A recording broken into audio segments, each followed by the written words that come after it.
12-year-old whiskey in the shade, August 1st. I was going through her wallet the other day. I thought I'd find some sorts of strange, surprising things. Receipts for her birthday present to me, perhaps. And my curiosity was killing me. What I didn't expect to find, however, was a condom wrapped in a nice little plastic package. It looked rather new. I still have to wonder what it was doing in her wallet, though. What business did condoms have among women's personal items?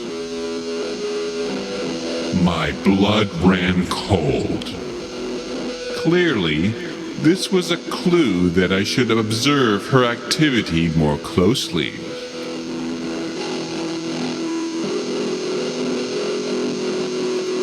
I waited a week and watched for unusual behavior, but nothing was different.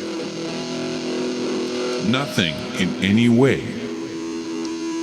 I looked into her purse a week later when I had a chance, and I saw that there was still a condom in the wallet, but it was a different brand. What did this mean? How could this be? I felt so terribly stupid. I began smelling her differently, looking at her differently, and when we did have sex, I decided to use a condom myself, even though we barely ever did that anymore these days. Something actually was different. Something I hadn't perhaps noticed before. Something odd and curious was askance. I looked into her eyes, but they now seemed imbalanced, off-center. She seemed cross-eyed even though she wasn't. Seemed to have a hair lip even though she didn't. Seemed to walk with a limp even though she had perfect stride. I looked through her diary, but of course I didn't find anything. Life was strange, and my adventures were getting stranger. Under her bed, I found a collection of gay male porn videos with a list of phone numbers. I was feeling strange. Perhaps she was one of the people who tried to draw homosexuals into bisexuality. What was going on? I knew that I would eat those words, "I do." I looked at that strange secret. I knew that I would have to stop sleeping with her. I would sleep with no one until my sin had healed and left my body. I took out a fine needle and pierced the condom package that she was keeping in her wallet. It made a pleasant swishing sound. I did my best to cover up the hole in the cover and sealed it with some kind of nail polish so that it would appear as if it were still sealed when she was ready to open it. A week went by, and I did the same procedure. After some looking around, I found a box of condoms that she kept somewhere in some cupboard and did the same to the rest of them. Now all I had to do was sit back and wait and see. After some months, she came to me and said that she was pregnant. She clearly thought that it must be my baby with her. I congratulated her and told her how excited I was. I had become the perfect actor.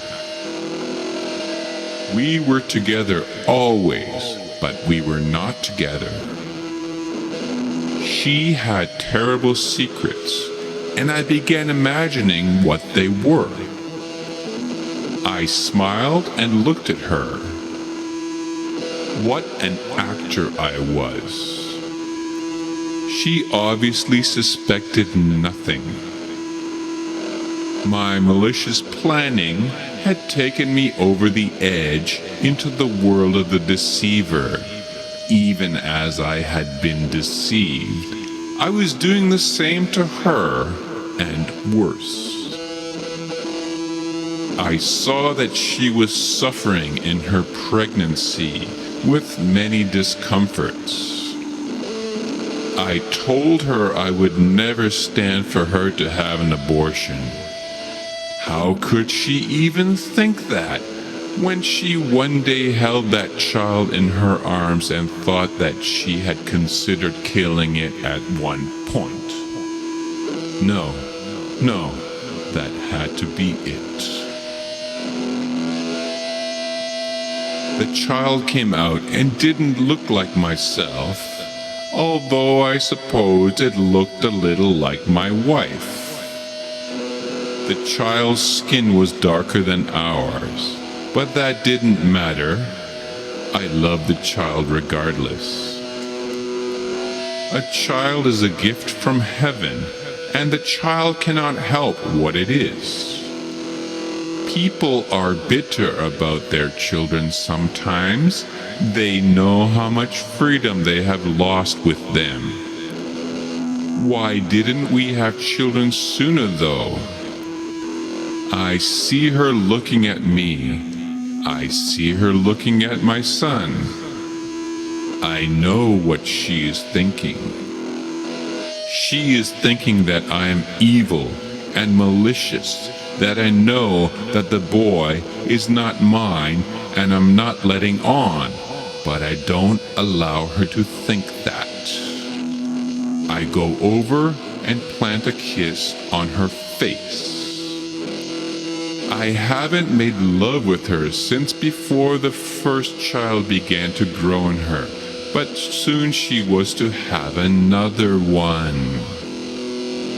I looked at her and kissed her and congratulated her. But I could see the clouds of frustration in her furrowed brow.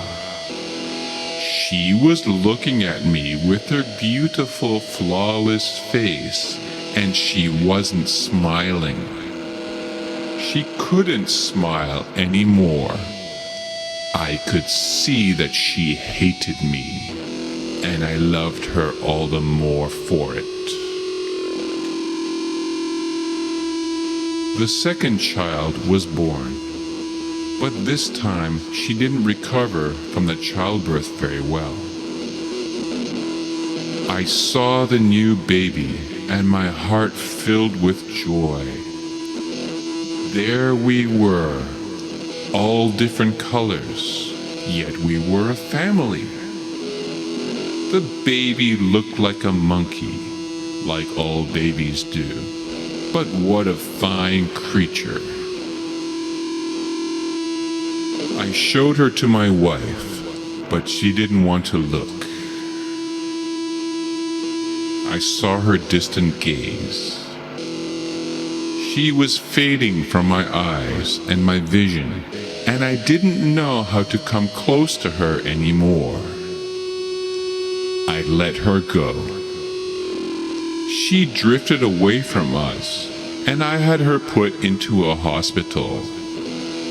I haven't seen her for many years, and I wonder what kind of monster I have become. What kind of a beast am I?